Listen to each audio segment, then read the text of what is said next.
podría desglosar de aquí para solamente una clase, dos clases, tres clases, un solo tema. Entonces, como es mucho para enseñarles, ya vamos a ir avanzando lo más importante de esta parte y haciendo la relación con lo que es la insuficiencia venosa. Tienen mucha similitud en cuanto a presentación, en cuanto a clínica, estudios que se solicitan, pero siempre hay sus variaciones que delimitan cada una. Entonces, hablando de la enfermedad arterial periférica, vamos a indicar que es una enfermedad vascular. Como su nombre indica, afecta lo que son las arterias, ya sea obstruyendo o disminuyendo lo que es el flujo sanguíneo hacia extremidades principalmente. Esto haciendo referencia a que no hace tanto afecto a nivel cerebral, ¿no?, ni cardíaco. Entonces, más que todo, es una referencia a extremidades. Dentro de las extremidades, pues afectando más a lo que son extremidades inferiores, ¿ya? Su importancia: tiene una gran prevalencia en la población del adulto mayor de los 60 a 65 años para adelante. Es más predominante, no tanto así en jóvenes, pero sí variaciones de estas enfermedades pueden afectar a personas con hábitos y costumbres como el tabaquismo, alcoholismo o enfermedades hereditarias como las neuropatías o inmunológicas, a que se predisponga a ciertas edades tempranas, desde los 25 para arriba, o sea que no están exentos. Y secundariamente enfermedades cardiovasculares. Hablando de lo que es la epidemiología, esta tiene una prevalencia entre 12 al 20% de la población de adultos mayores, que es un porcentaje de prevalencia bastante alto, de 12 a 20%. Entonces, sí está presente y es subdiagnosticado. ¿Por qué? Porque no presenta la misma sintomatología en cuanto a signos en realidad, a diferencia de lo que es una insuficiencia venosa. Habíamos visto que en la insuficiencia venosa la extremidad inferior se dematiza, cambia de coloración, hay esclerodermia, ¿cierto? En cambio, en una insuficiencia arterial, estos datos no van a estar presentes, va a estar más que todo presente lo que es el dolor y tantos objetivos que nosotros podamos indicar en el momento de la evaluación como que no van a estar presentes. ¿Ya? Factores de riesgo: edad avanzada, entonces es el mayor predisponente, arriba de 60 a 65 años. Otro factor: ser hombre. Este es más predominante en hombres. La insuficiencia venosa era más en mujeres. ¿Sí? Va asociado a comorbilidades y factores de riesgo. Entonces, el hecho de tener pacientes con diabetes mellitus, hipertensión arterial, trastornos de dislipidemia, tabaquismo y demás, son factores de riesgo que nos pueden predisponer a presentar una enfermedad arterial periférica. ¿Sí? Estos pacientes que controlan mal estas enfermedades, ya sea una o dos que estén usando, tienen mayor prevalencia, mayor incidencia en realidad de poder presentar este tipo de patología. Entonces, ahí va la importancia de hacer un control metabólico adecuado, un control de lo que es los lípidos de forma adecuada, ¿no? Y el evitar el hecho del tabaquismo. El tabaquismo multiplica por 2 por 3 lo que es la presencia de esta enfermedad. Miren, esta enfermedad periférica nos puede llegar a causar riesgos cardiovasculares muy importantes. Entonces, sí tiene también su factor predisponente hacia las enfermedades cardiovasculares, principalmente lo que es el infarto agudo del miocardio y a nivel cerebral, los émbolos, ¿no? En cada uno en realidad. A nivel cerebral, lo que son los émbolos, a nivel de lo que es los riñones, el aumento de la presión arterial a nivel de la arteria renal, ¿no? Disminución de lo que es el flujo sanguíneo hacia el riñón y consecuentemente una insuficiencia renal. De igual forma en el hígado, pero en el hígado no tanto así, porque sabemos que la mayor irrigación que lleva el hígado viene de qué vena, que es la unión de la esplénica y la mesentérica, aorta, exactamente. ¿Ya? A nivel vascular, pues de acuerdo al sitio donde esté afectando, va a venir, les pongo como chulis, ¿no? Para que se me entiendan. Pues el nivel vascular va a afectar según el sitio donde se presenten estas alteraciones. Para hablar un poquito sobre lo que es la parte anatómica o histológica, sabemos que las arterias están compuestas por tres túnicas o tres parámetros anatómicos bastante distintivos, lo que es la íntima, la media y la adventicia. La íntima, que va a tener el endotelio, subendotelio, y la parte que es la elastina. La elastina va a dividir la íntima de la media, ¿sí? Y la túnica media, que va a estar comprendida por lo que es el músculo liso y la parte externa. Perdón, elastina viene encima. Cada una con sus funciones específicas. Sabemos que la túnica íntima tiene el endotelio, ¿no? Va a estar encargada de la regulación de tono vascular, lo que es la parte metabólica, la túnica media de la elasticidad y contractilidad. La túnica adventicia viene a ser la parte estructural anatómica que le da la rigidez, la fuerza que encima lo que es la arteria, ¿no? Donde tenemos lo que son fibroblastos, colágeno y demás. Además de que contiene lo que es la base vasorum, los vasos que irrigan la arteria misma. Entonces, teniendo en cuenta estos tres parámetros anatómicos, podemos ver las patologías que pueden llegar a afectar esta área. No es lo mismo aterosclerosis que arteriosclerosis, pero sí es un paso hacia la evolución que tiene. Normalmente existe un flujo regular con paredes arteriales adecuadamente formadas, en donde se presenta un aumento de presión o flujo. Esto normalmente ocurre en las bifurcaciones, ¿ya? Es decir, puntos donde se da la división arterial es punto donde va a chocar mayor presión arterial que va a desencadenar por un proceso de arterioesclerosis o esclerosis en sí, ¿no? Ese punto de presión va a ser lugar de depósitos de tejido graso, entonces ahí comienza el inicio de una aterosclerosis. Son depósitos grasos que van a estar en la pared arterial, ¿ya? Esa aterosclerosis con la evolución va a formar una arterioesclerosis, un endurecimiento de toda la pared. La túnica adventicia es la que limita, la que le da la firmeza, como decía.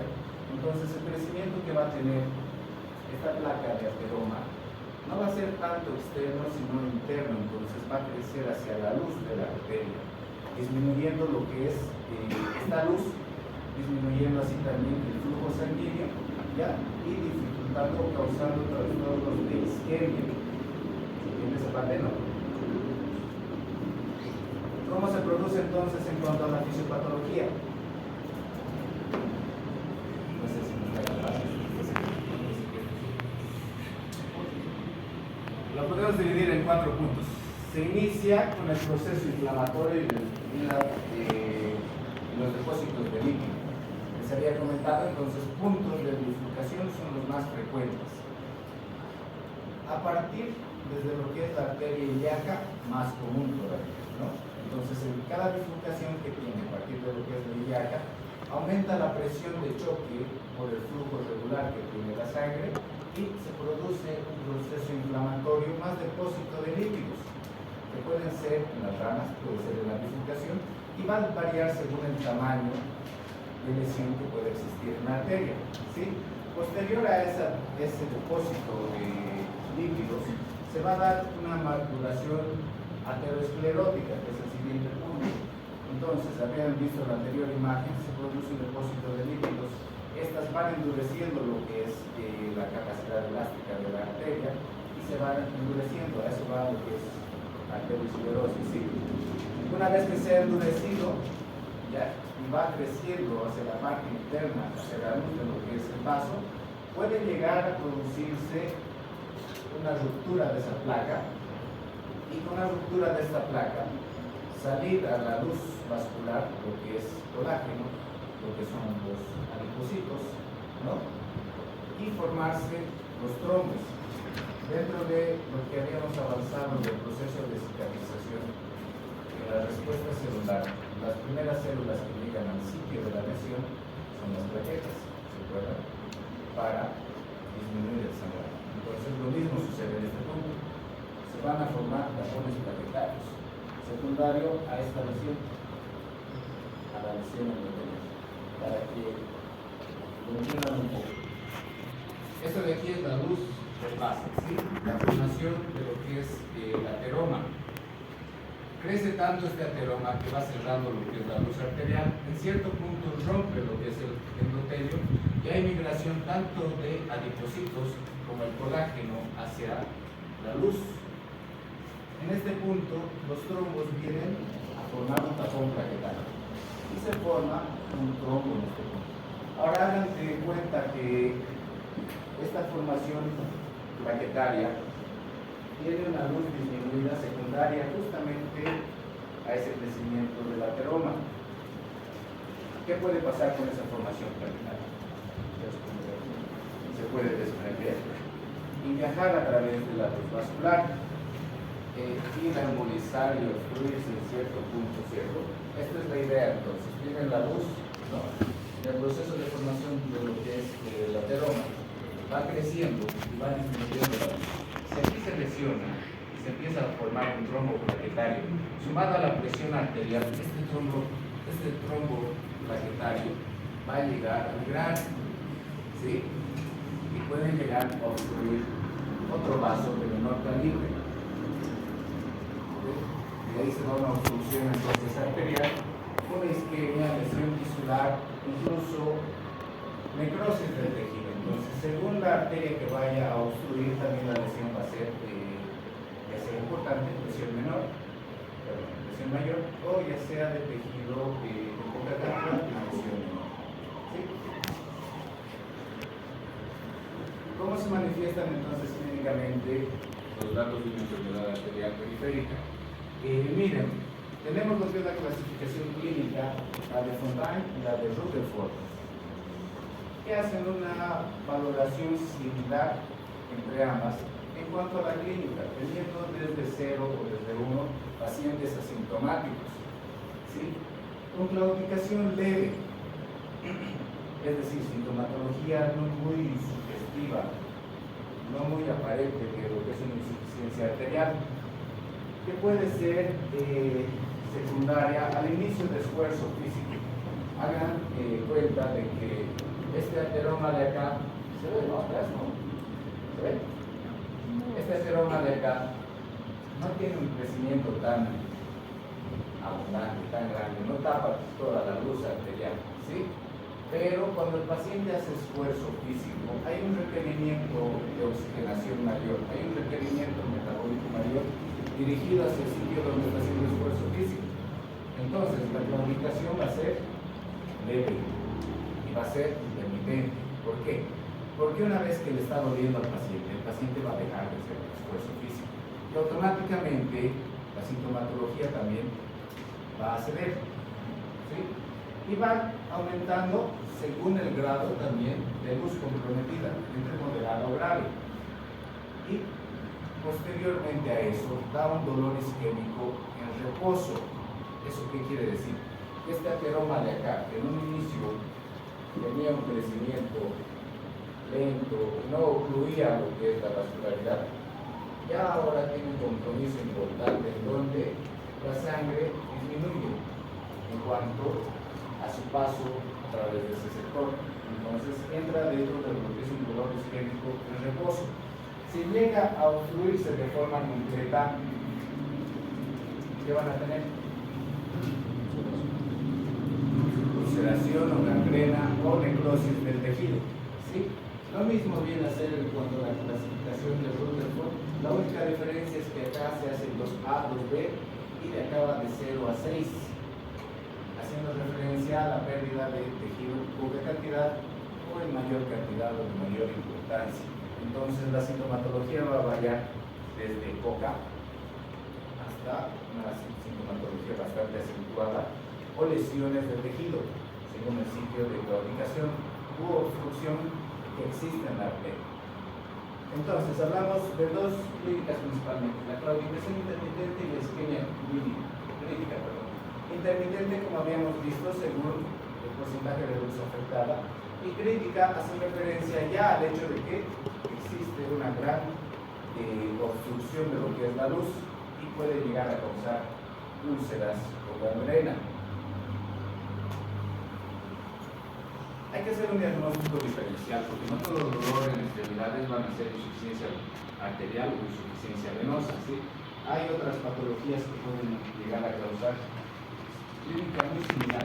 La causa neurológica, radiculopatías, qué sé yo, compresión por lo que son las vértebras, ya sean hernias de disco, ya sean neuritis, neuralgias, demás, pueden llegar a causar dolores similares en extremidades inferiores, acompañados también de debilidad intermitente, secundarias a lo que es esfuerzo físico, muy similar a lo que es la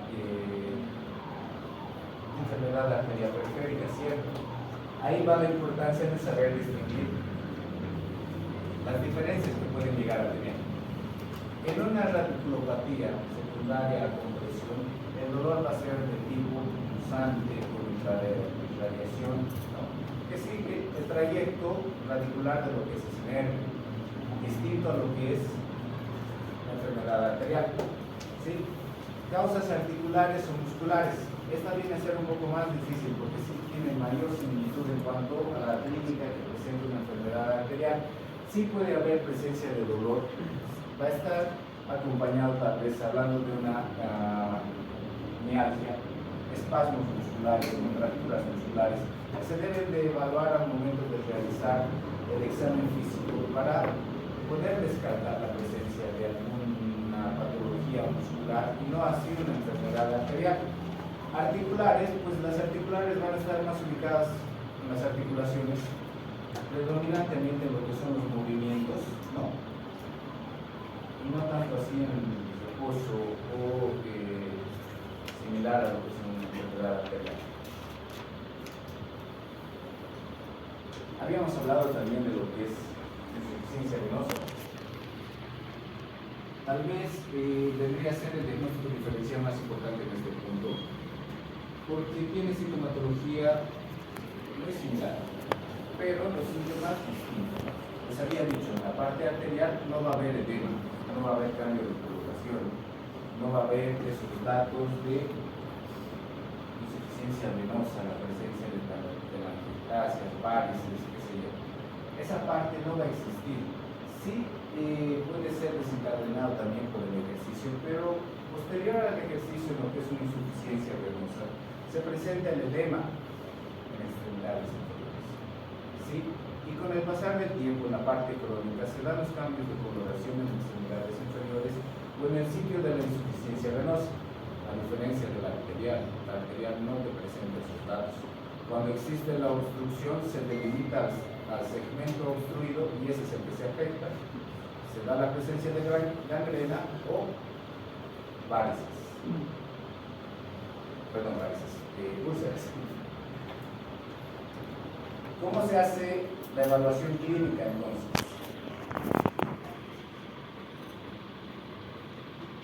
En la parte de lo que es la evaluación clínica es importante detectar características propias del dolor, el inicio, la radiación, el tipo de dolor, la duración, los desencadenantes, ¿no? Los atenuantes, los agravantes y todo lo sugerido en cuanto también a lo que manejamos que es el alicia, ¿cierto?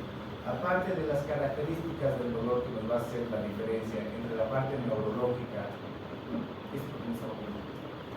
la parte neurológica y la parte venosa. Están durmiendo, ¿sí? Hay que ver lo que son los antecedentes personales en cuanto a comorbilidades. Les había comentado presencia de diabetes, hipertensión arterial, ¿no? Trastornos metabólicos van a ser predisponentes a este tipo de enfermedades. Entonces, hay que ver que todo esto esté manejado de forma adecuada y anotado también en la historia clínica. En la exploración física, ¿mucho? Sí. En la exploración física hay que determinar los pulsos. ¿De dónde a dónde? ¿Qué pulsos? Son importantes. Les había comentado afectado desde las ilíacas para abajo. Tiene la predisposición de llegar a presentar esta enfermedad periférica. Entonces van a tomar pues la femoral, la oblicuo, la tibial anterior, posterior, la pedia también, para poder determinar cómo está el pulso, si es regular, si tiene disminución en lo que es la presión, ¿no? Y las características que puedan tener. Además de que ya se va a inspeccionar todo lo que es la extremidad y se va a correlacionar con la extremidad opuesta, ¿sí? Todo esto para encontrar alteraciones en cuanto a la irrigación o alteraciones visuales que puedan existir en las extremidades. ¿Cómo hacemos la valoración de la dislipidemia? La presión arterial de la diabetes. Presión arterial, toma de la presión, mucho bien hay. En la parte de la diabetes,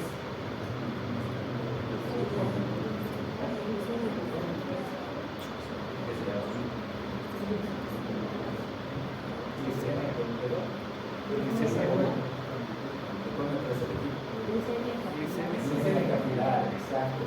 Tenemos la glicemia capilar, la glicemia basal y la hemoglobina. Claro, ¿no? Entonces, la que más nos ayuda en este aspecto es la hemoglobina glicosilada, porque nos da un dato de 3 meses atrás de cómo ha estado evolucionando el manejo que ha hecho el paciente de su glicemia, porque no va a faltar el paciente que le llegue a consulta, que haya hecho dieta 2 días antes y que llegue con su glicemia de 85 o una glicemia perfecta, ¿no? Pero ya con este estudio sabemos realmente si se ha quedado o no se ha quedado, nos quiere tomar el pelo. Ya. Y para la dislipidemia, ¿qué solicita?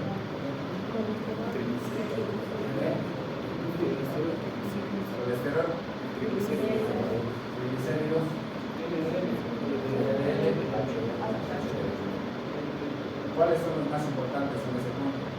Triglicéridos,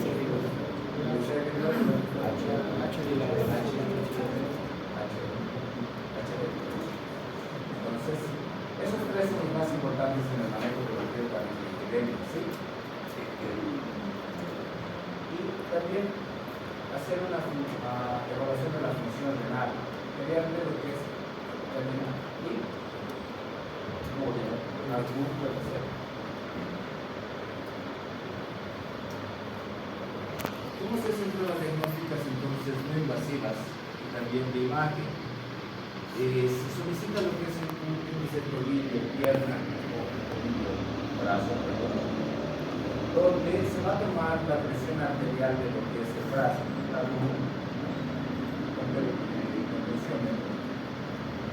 y se va a evaluar, se va a hacer una correlación con la presión que existe a nivel del tobillo. Se hace una división de la presión obtenida del brazo con la presión obtenida del tobillo y eso nos va a dar un valor. 1 para arriba está bien, de 0.9 para abajo quiere decir que ya existen datos de insuficiencia arterial, ¿sí? Luego está la ecografía Doppler, que ya hemos ido hablando como en cuanto a la evaluación, la ecografía por TAC.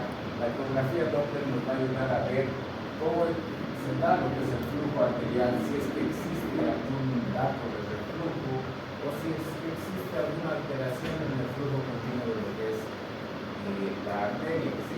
La angiografía ya dándonos datos más precisos sobre la ubicación o el sitio de lesión que puede existir en cuanto a lesión arterial o alguna deformación o alguna alteración o que puede ser genética, qué sé yo, alguna rama aberrante que puede existir de lo que son las arterias, ya más específico para la parte quirúrgica, dando unos datos bastante finos, ¿no? ¿Se acuerdan de este estudio en las venas que se llamaba?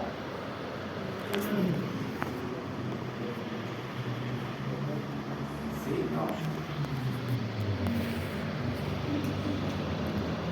En realidad lo que evalúa es la presión arterial que existe a nivel de la femoral,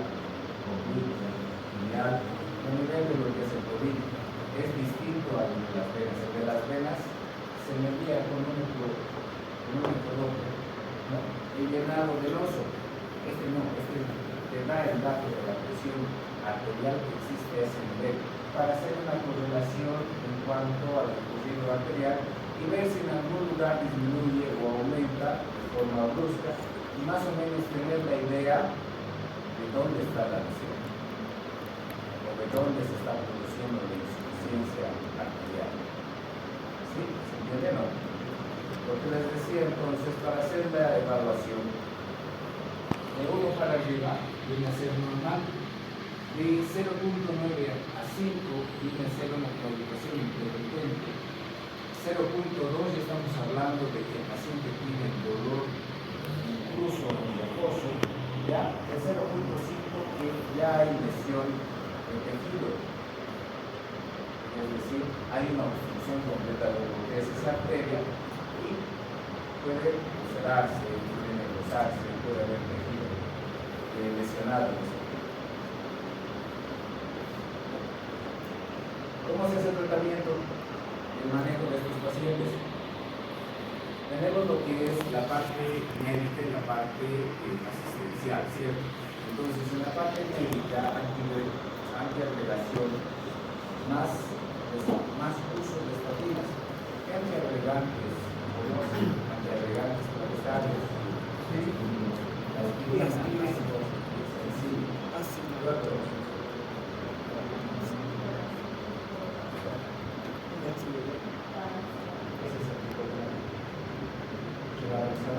un excelente anticoagulante, antiagregante, empieza con cloro, termina con filoreto, exacto. Y estatinas,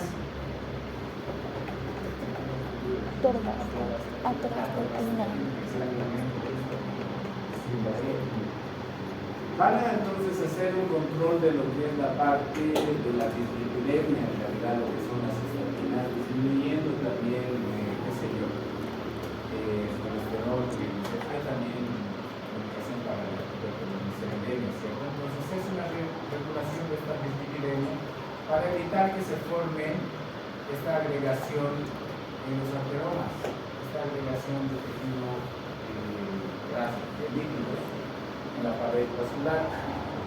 Control de riesgo, diabetes mellitus, hipertensión arterial. ¿Por qué será importante la diabetes mellitus en este punto? Si recuerdan, también tiene una afección neurológica periférica, ¿no? Pero por alteración inmunológica, que se en las situaciones que tiene la diabetes. Entonces, fácilmente se puede llegar a confundir esta sintomatología de una enfermedad arterial con una diabetes, no darle tanta importancia y solamente hacer el tratamiento de la diabetes dejando de lado la enfermedad arterial periférica. Por eso se dice que es subdiagnosticada. Existen tantas patologías que pueden llegar a causar la misma sintomatología que hace que no se haga hincapié en su detección. Hipertensión arterial, ¿por qué? Les había comentado al inicio de este proceso arteriosclerótico es la presión arterial que sucede en las bifurcaciones, ¿sí? El aumento, la presión que puede presionar. Si tenemos mayor presión todavía sobre estos puntos de bifurcación, entonces la inflamación va a ser más presionante. La formación de ateromas va a ser más regular y puede causar insuficiencia arterial. Modificación del estilo de vida. Ejercicio, que deje el trabajo, que deje el alcohol. Principalmente. Entonces, habíamos comentado, tenemos dos pilares, la parte asistencial no farmacológica y la parte farmacológica. La parte no farmacológica es realizar ejercicio, pero ahora, ¿cómo le indican a su paciente qué ejercicio debe realizar, cuándo debe realizar? Y demás características.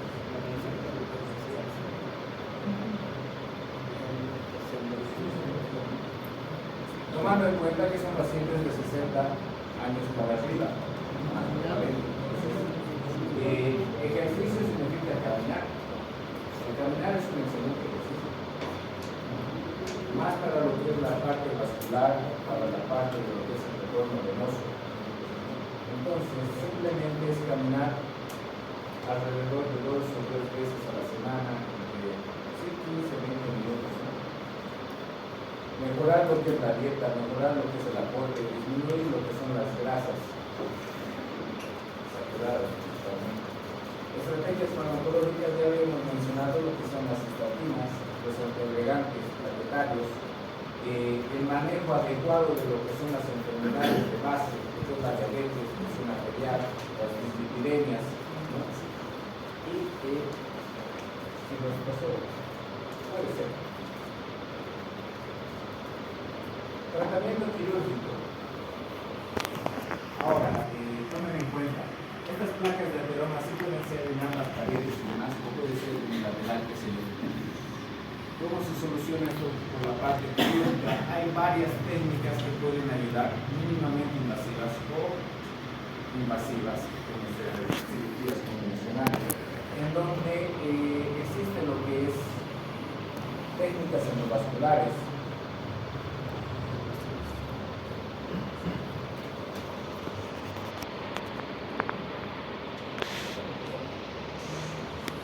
Ahí está el reloj. Técnicas endovasculares. Entonces recuerden que también en la parte de no sabía estas técnicas endovasculares, a diferencia de lo que son las venas, en este punto vemos que la disminución de lo que es la luz arterial va a ser muy importante, no va a causar aumento de volumen, aumento de lo que es la pared, no va a causar una disminución gracias a las características anatómicas que tienen. El crecimiento que les decía voluminal dentro de lo que es el vaso, de estas placas de ateroma, va a disminuir esa luz. Entonces se trata de hacer pasar un catéter que puede ser mediante un globo, realizar una angioplastía, es decir, ingresa y se le insufla lo que es este globo para así aumentar la luz de lo que es la arteria. Sí puede ser una terapia, pero normalmente es temporal. ¿Ya? ¿Cuál vendría a ser una mejor terapia en este tipo de técnica endovascular? Los stents. Esto han debido tal vez escuchar más que todo infartos, ¿no? Colocación de stents. Entonces, estos stents van a aumentar lo que es esa luz, pero de forma permanente, no así temporal como la angioplastía por globo. ¿Sí? Mejorando lo que es la irrigación, el paso de la sangre. También puede realizarse cirugía mediante bypass. ¿Qué es el bypass? Una comunicación. También hay bypass gástrico, ¿verdad? En realidad, bypass sí es comunicación de una enfermedad a otra enfermedad. Bien. Mediante injertos. Este bypass debería ser mediante un injerto. Entonces, tomen una idea de esta imagen. Tenemos la femoral que tiene una placa de ateroma que compromete casi desde el tercio medio hasta lo que es la región poplítea. Y en ese segmento no van a poder colocar una angioplastía, trabajo de dilatar en parte de cuarto.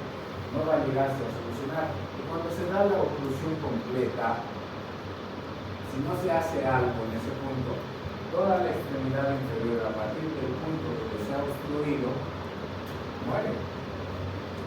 Todo ese tejido muere. Y ahí entra la cirugía convencional, mediante un bypass puente que se realiza desde el punto donde la irrigación sigue conservada hasta otro punto donde ya no está lo que es la placa de ateroma, que en este caso debería ser inferior a lo que es la arteria poplítea, ¿sí? Ingresando ya a la arteria anterior. ¿Se entiende la idea? ¿No? Entonces, tiene un bypass ahí, femoropopliteo. Sí puede haber en otros sitios, dependiendo del sitio donde se dé la afección y compromiso que tenga.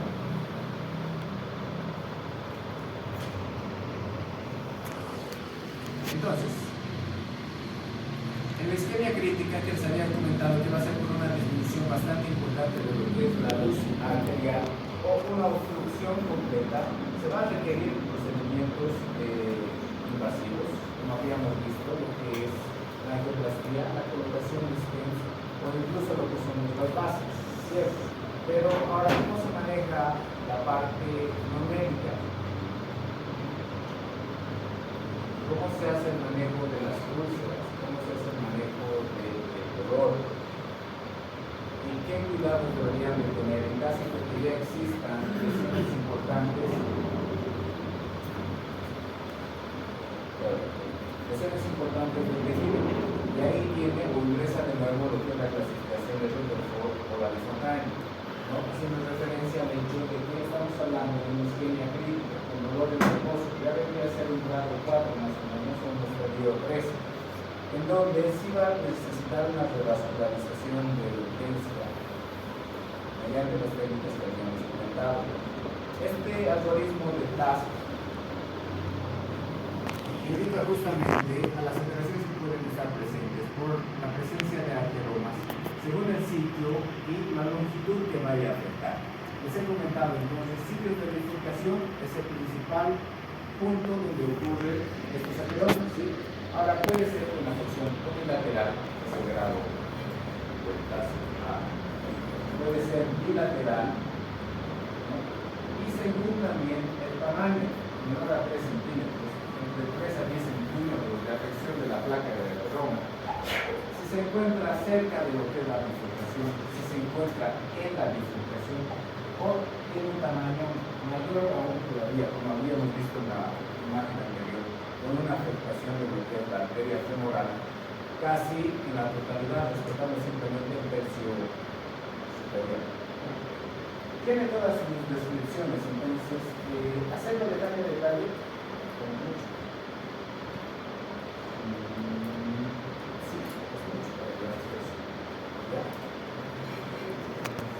Ahora, hablando de algunas complicaciones que puede llegar a tener lo que es la enfermedad arterial periférica, tenemos el pie diabético.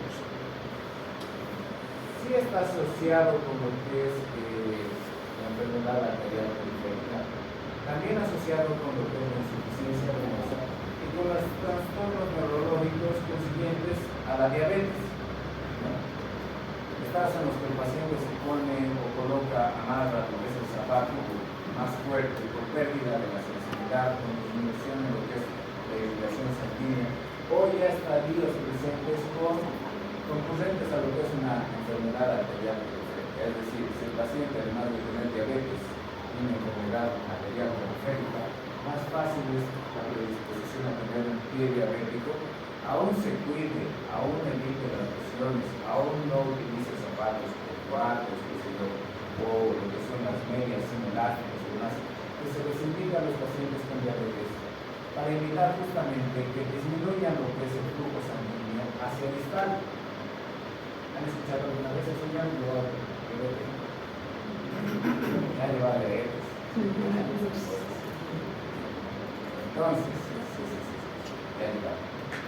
Entonces, se puede llegar a producir este tipo de lesiones, ¿sí?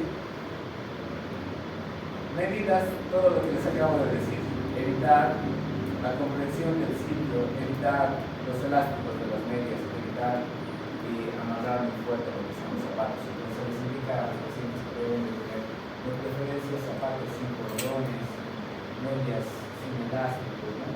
Evitar las lesiones a nivel de extremidades inferiores. ¿Por qué? Porque de ese proceso infeccioso o de esa lesión que se produce en esa extremidad se puede desencadenar este tipo de lesiones o más severas.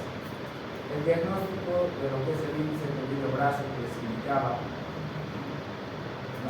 Tomando en cuenta la presión arterial que vamos a obtener a nivel del tobillo y a nivel del brazo, haciendo una división de la presión del tobillo con la presión del brazo. ¿Ya?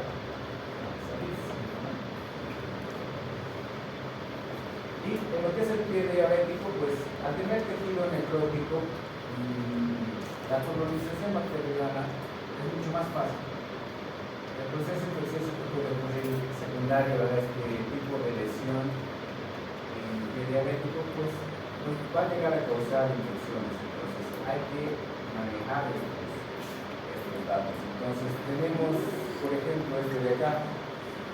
Si vemos esta área de aquí, es una necrosis a nivel del talón. ¿Sí? Y tenemos de acá. ¿Cuál es el tratamiento de esto? El tejido necrótico jamás va a dejar que se produzca la cicatrización de forma adecuada. Entonces se retira todo ese tejido y se retira hasta donde obtengamos tejido sangrante, tejido vital, ¿no? Tejido vascularizado, por así decirlo. Ahora miren acá, solamente se veía estos dos segmentos. La comunicación entre estos parecía o no parecía. Sí, No parecía. sí, parece. Pero una vez que se realiza la depilación, entonces encuentras, incluso acá, mira, todavía tiene tejido necrótico. Si no se saca todo este tejido necrótico, no va a cicatrizar, no va a sanar.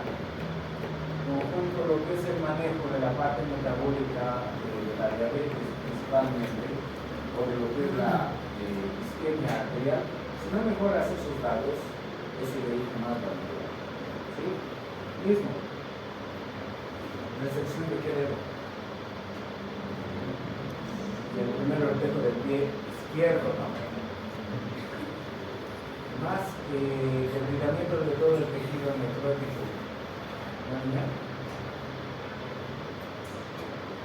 Y así de esa forma llegar a obtener mejores resultados. ¿Qué tal ese de ahí?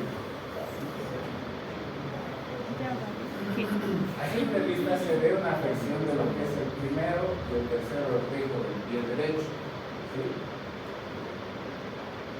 Pero casi no mucho en lo que es el dorso del pie. Ya en la parte quirúrgica es distinto. Cuando ya resecas este tejido, vas abriendo y el tejido sigue necrótico, vas abriendo hasta llegar a un tejido vascularizado, rosado, sangrante, vital. Si lo dejas solamente en el dedo, el tejido necrótico que tiene por debajo acá va a seguir aumentando, va a seguir creciendo, se va a sobreinfectar y el resultado va a ser peor. Entonces va a ir aumentando y en realidad la amputación que se debería realizar va a ser mucho más agresiva, incluso con pérdida de pie. Entonces lo que ha hecho acá es que se ha resecado estos tres dedos. ¿Ven? Acá no se nota que hubiera afección, ¿sí? En el segundo dedo, pero es muy distinto ya al realizar el procedimiento. Encontrar lesiones a distal de lo que es el dedo. Tal vez la vascularidad de ese dedo en ese momento estaba permeable, estaba adecuada y demás. Pero el tejido necrótico circundante que no hacía viable ese dedo. Entonces, los tres. ¿Y esto de dónde salió? La planta del pie. Viene a cubrir para poder cerrar. ¿Por qué es necesario hacer ese colgajo? Todos los tejidos que se encuentran por debajo de lo que es la piel se llegan a necrosar si no tienen una cubierta. Estamos hablando de tendones, cartílagos, hueso, músculo, vasos sanguíneos. Todos se necrosan si no tienen su cobertura cutánea. Entonces es importante hacer este tipo de reparaciones para evitar que esos tendones o ese tejido muscular lleguen a necrosarse, que tenga viabilidad para poder recuperar. ¿Sí?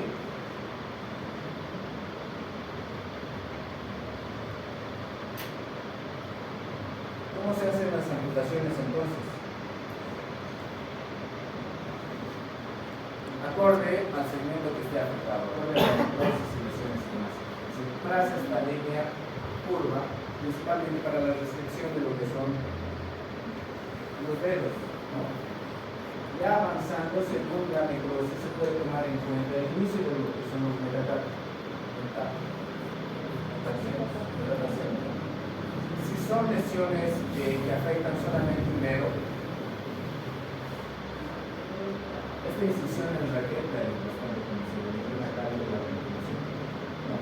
Para hacer la resección solamente del dedo afectado, del sitio afectado, ¿no? O tomando en cuenta ya resecciones más agresivas, acorde a las lesiones o necrosis que tenga ese pie diabético, pseudotrans, metatarsianas, en la base o que afecten a lo que es el calcáneo para realizar una amputación de todo el pie. ¿Y cómo se hacen estas amputaciones a nivel del pierna? Se va aumentando. Si la presión es mayor, si llega a afectar lo que es la pierna, se toma en cuenta este tipo de incisiones que lo dicen en boca de pescado, ¿no? Un vértice superior, ¿no? Un segmento el cual se va a utilizar como colgajo para poder cerrar lo que es esa amputación. Si se dan cuenta, la resección del hueso va a ser por encima o por arriba de lo que es la incisión cutánea. ¿Por qué? Porque se le dio a hueso, ¿no? ¿Cómo van a cubrir los huesos? ¿Qué hacen con los bordes del hueso? ¿Han visto una vez una amputación? No. Se secciona el hueso siempre 1 a 2 centímetros, más o menos, de lo que es el borde del tejido, de lo que es la piel, ¿ya? Y se lijan los bordes, porque si no les vas a causar dolor crónico posterior de cualquier movilidad o uso de prótesis, va a lesionar el tejido blando, el músculo, la piel, las cosas, ¿no? Teniendo un solo apartamiento para poder hacer el colgajo, para poder cerrar esa herida, ¿no? Cada vez. Entonces, todo esto de acá va a venir a cubrir lo que es el segmento que se ha seccionado. Este tipo de amputación es infracondilia, entre 12 a 15 centímetros por debajo de lo que es la rótula del cóndilo, y una supracondilia por encima de la rótula. De igual forma se utiliza el tipo de incisión en boca de pez, incisionada, ¿no? Para poder tener un colgajo, para poder hacer el cierre de lo que es esa amputación.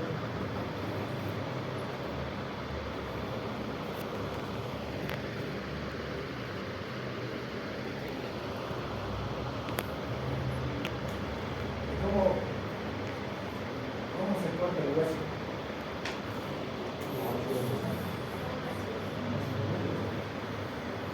¿Has visto? ¿Cierto?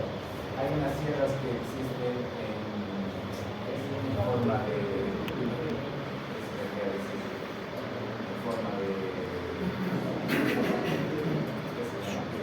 cuerda. Y con eso se va seccionando la sierra. Es más fácil de hacer. El punto límite de toda amputación es el momento en el cual seccionas el nervio. Por ejemplo, en este de acá, cuando cortas el femoral, el nervio femoral, es el punto de no retroceso. Te has llevado el nervio femoral, esa extremidad ya no vas a funcionar más, ¿no? Ese es el punto límite. ¿Por qué? Porque la parte arterial, la parte muscular o las fascias se reparan, se pueden reparar, pero la parte nerviosa, motilidad y demás situaciones, ahí es el punto límite. Es importante para ver. El nervio sí se ve entre blanco y amarillo, eso no. Para el manejo endovascular, entonces, habíamos dicho que se puede realizar angioplastía por balón, ingresando lo que es este catéter a través de una incisión en la arteria, en este caso, para poder aumentar la luz vascular, ¿sí? Mediante presión directa desde la parte interna, y así tratar de que este segmento vaya abriendo o aumentando esa luz. Pero el mejor manejo vendría a ser las prótesis o los stents, que como vemos tienen distintas formas, tamaños y demás, acorde a la presencia de las placas de ateroma que se encuentran. ¿Cómo se realiza? Mediante la técnica de Seldinger. Eso ya habíamos hablado, ¿no? Misma técnica para lo que es la colocación de marcapasos o catéteres venosos centrales. ¿Vieron alguna vez catéteres venosos centrales? No, acá hemos hablado, ¿no? Mismo, entonces se hace una incisión a nivel del vaso sanguíneo, se ingresa lo que es la guía, a través de esa guía va ingresando balón o globo para poder dilatar el segmento afectado y siempre bajo una guía ecográfica, ¿no?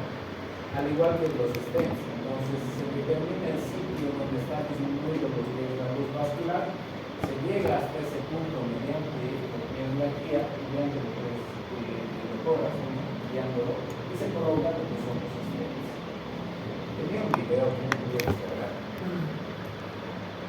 Pero estaba bueno.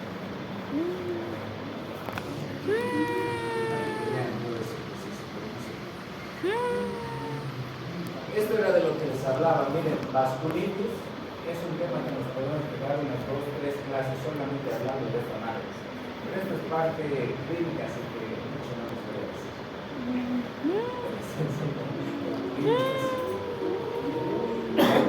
a lo básico, a lo importante. Es un proceso inflamatorio vascular que puede tener origen, qué sé yo, hereditario, inmunitario, inmunológico o por las genopatías. ¿Ya? ¿Han visto estas extremidades inferiores que estuvieran manchadas en toda el área roja y de coloración común del paciente? Esas son las vasculitis, procesos inflamatorios que pueden darse con o sin trombosis, con o sin isquemia, con alteración crónica, ¿ya? Y secundaria, todo lo que les había dicho. En cuanto a la clasificación de la vasculitis, va a ser acorde al sitio de afección. Entonces tenemos vasos grandes, medianos, vasos pequeños, o incluso mixtos, o que dicen también variables, ¿no? Teniendo sus enfermedades características en cada uno de esos. La de células gigantes, la de Kawasaki, ¿no? Que son los medianos. En el de pequeños vasos tenemos la cardiomatosis, la meningitis, ¿no? Y el síndrome de Kogar. Hablar de cada uno es mucha cuestión. Así que yo los dejo para que vean. Ahora, vamos a para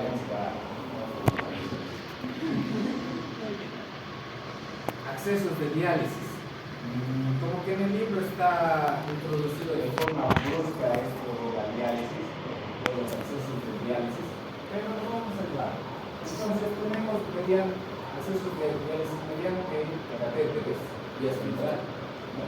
Tenemos mediante fístulas arteriovenosas, mediante injertos o prótesis. Por estas 3 vías se puede hacer un acceso para realizar una diálisis.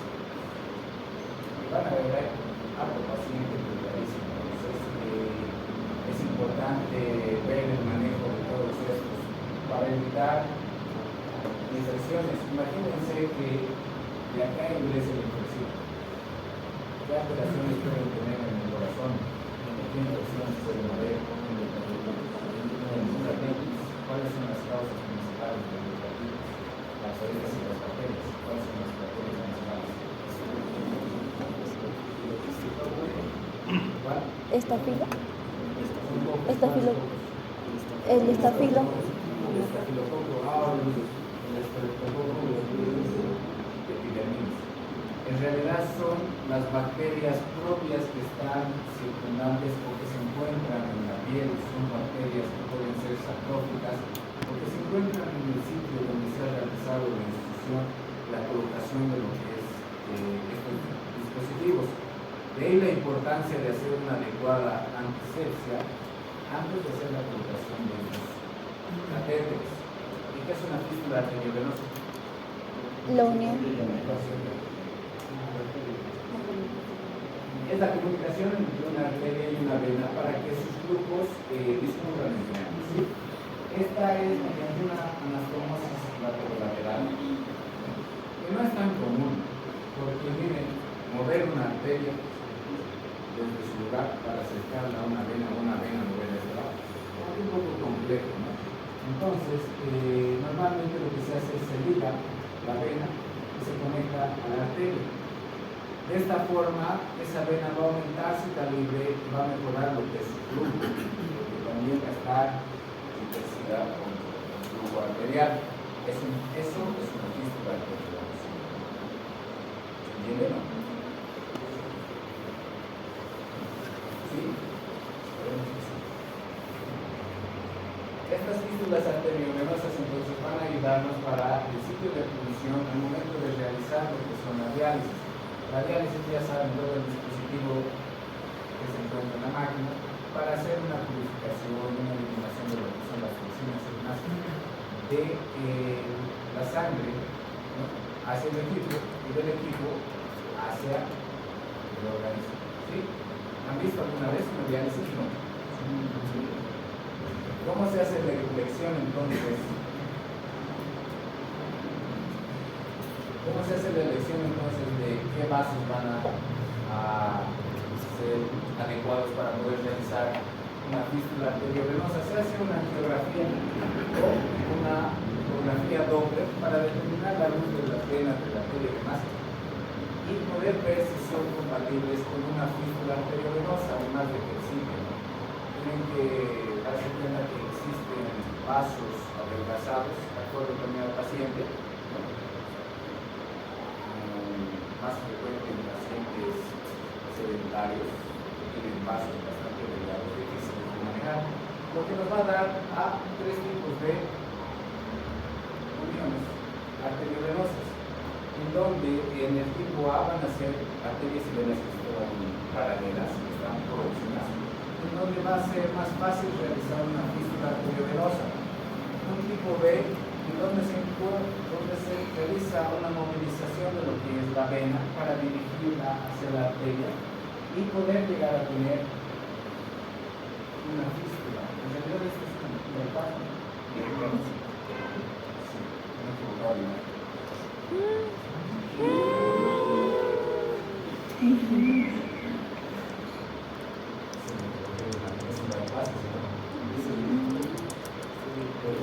Si me equivoco así en mi examen, ¿no? Eso que he puesto fístula arteriovenosa. Fístula arteriovenosa. Un bypass,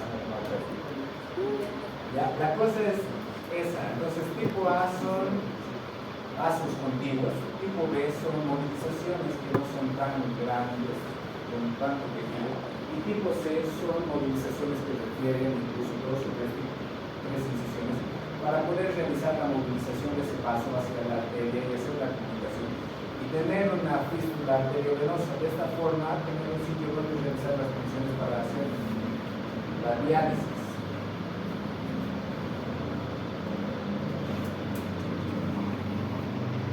Conclusiones. Esta enfermedad tiene alta prevalencia, de 12 a 20%.